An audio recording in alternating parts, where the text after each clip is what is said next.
rester.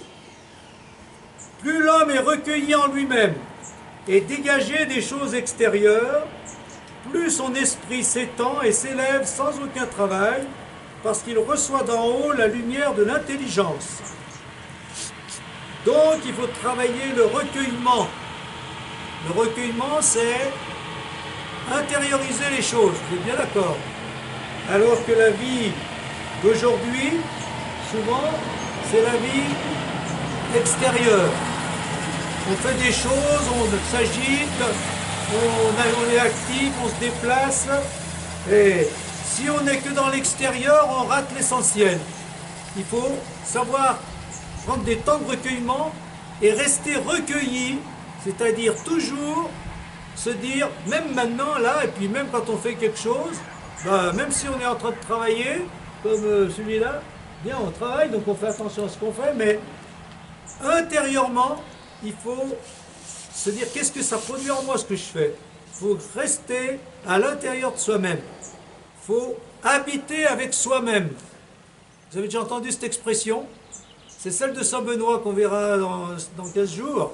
Habiter avec soi-même. Hein? Voilà, rester donc recueilli pour dire qu'est-ce qui se passe en moi. Et bien sûr, dans ce qui se passe en moi, il y a la présence de Dieu. Donc rester en présence de Dieu. Une âme pure, simple, formée dans le bien, n'est jamais dissipée au milieu même des plus nombreuses occupations, parce qu'elle fait tout pour honorer Dieu et que tranquille en elle-même, elle tâche de ne se rechercher pour rien. Qu'est-ce qui vous fatigue et vous trouble, si ce n'est les affections immortifiées de votre cœur? Est-ce que vous avez compris ça? Qui comprend ça? On va prendre un temps. Les affections immortifiées de votre cœur, c'est quoi ça? Oui, c'est pour ça que je n'ai pas donné d'explication là, pour que vous la trouviez. Les affections immortifiées de notre cœur. Le cœur, vous savez ce que c'est. La vie intérieure, vous savez ce que c'est. Mais dans notre vie intérieure, dans notre cœur, il y a des affections immortifiées. C'est ce qui n'est pas converti en blessé. Voilà. Hein? Des choses qui nous ont blessés.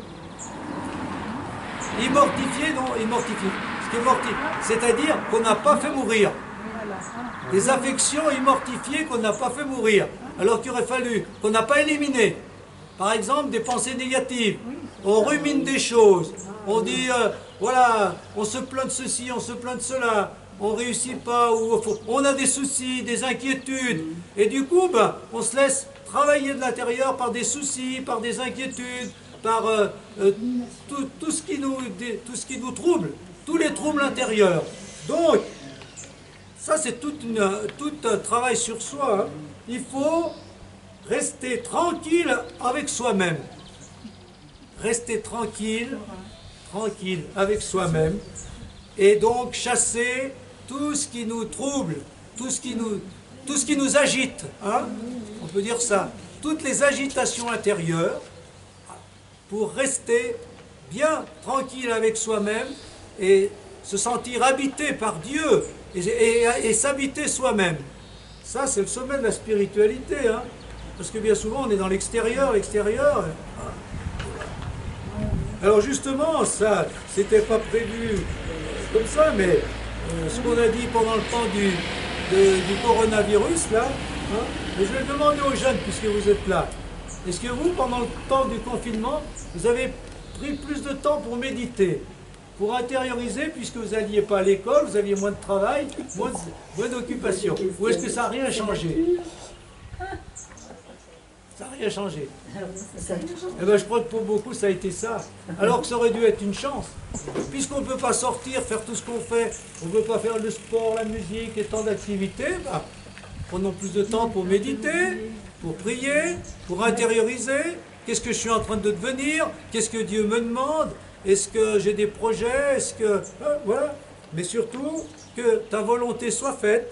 Dieu, qu'est-ce qu'il attend de moi? Voilà. Donc, pour trouver la vérité et en vivre, restons recueillis intérieurement et nous recevrons la lumière d'en haut. Restons recueillis sans nous laisser disperser ou déstabiliser par les nombreuses occupations extérieures ou les affections et mortifiées intérieures. Ah, voilà.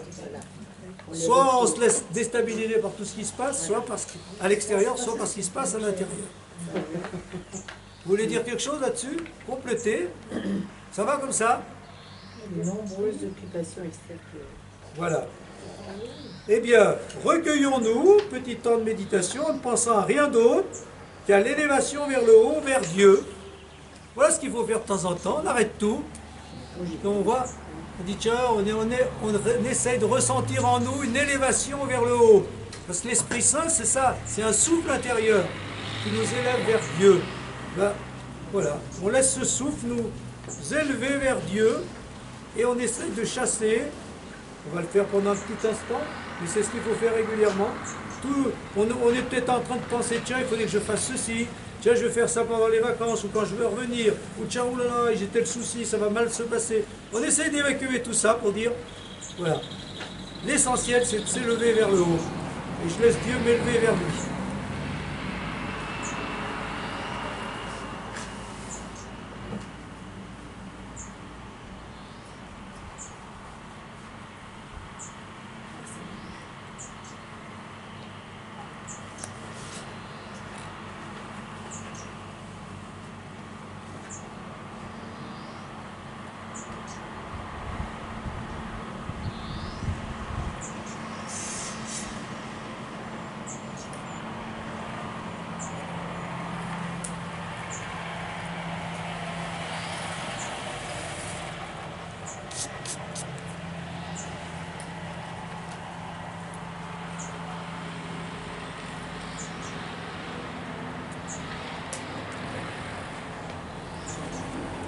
On continue de la prévoyance dans les actions. C'est une grande sagesse que de ne point agir avec précipitation et de ne pas s'attacher obstinément à son propre sens. Donc, ne jamais agir dans la précipitation. Simplement, voilà, on se laisse emporter par sa nature. Hein, on est trop spontané, trop instinctif. Attention, il ne faut pas me laisser emporter, il faut réfléchir avant d'agir. Il est encore de la sagesse de ne pas croire indistinctement tout ce que les hommes disent et ce qu'on a entendu et cru, de ne point aller aussitôt le rapporter aux autres. Vous voyez là, il y a des fois, c'est les mêmes chapitres, mais il y a des fois, il n'y a pas tellement de rapport. Les choses, c'est un ensemble de consignes, de réflexions, de conseils qui nous donnent. Alors des fois c'est bien construit, puis des fois je ne sais pas pourquoi, je ne vois pas le rapport entre agir avec précipitation et puis... C'est la sagesse, oui, bon, on comprend ce qu'il veut dire, oui, il y a le mot sagesse qui peut être le fil conducteur. La sagesse, c'est pas agir avec précipitation, et la sagesse, oui, on peut dire ça comme ça, c'est ne pas croire indistinctement tout ce que les hommes disent, et ce qu'on a entendu et cru, de ne point aussitôt le rapporter aux autres. C'est clair, ça, hein? Voilà, attention, ce qu'on vous dit, c'est pas forcément parole d'évangile. Et puis à plus, si on vous dit ça, il ne faut pas tout de suite aller le dire aux autres. Ah oui, il a dit ça, ah oui, ça. Donc, hein, bon, voilà. Restons mesurés dans ce qu'on entend, dans ce qu'on comprend. Voilà. Comment tu dis On a encore du boulot. Comment? On a du boulot, hein? Il ne faut pas croire à toute parole, ni obéir à tout mouvement intérieur, mais peser chaque chose selon Dieu, avec prudence et avec une longue attention. Voilà, ça c'est aussi la sagesse. Hein? Voilà. Pas croire à toute parole, ni obéir à tout mouvement intérieur. Il faut rester, voilà.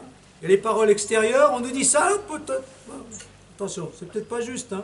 Donc, voilà. Et intérieurement, voilà, mes réactions, je suis trop impulsif, voilà le mot que je cherchais. Il ne faut pas être trop impulsif, il faut rester mesuré.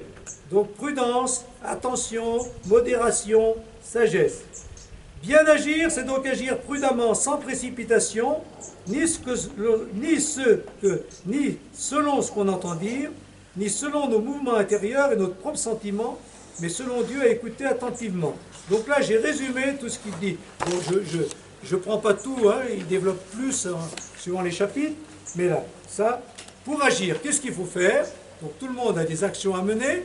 Agir prudemment, ça veut dire pas de précipitation, ni ce qu'on entend dire, ni selon ce qu'on entend dire, ni selon nos humeurs, nos mouvements intérieurs qui nous brassent et qui nous font peut-être agir trop instinctivement, mais selon Dieu.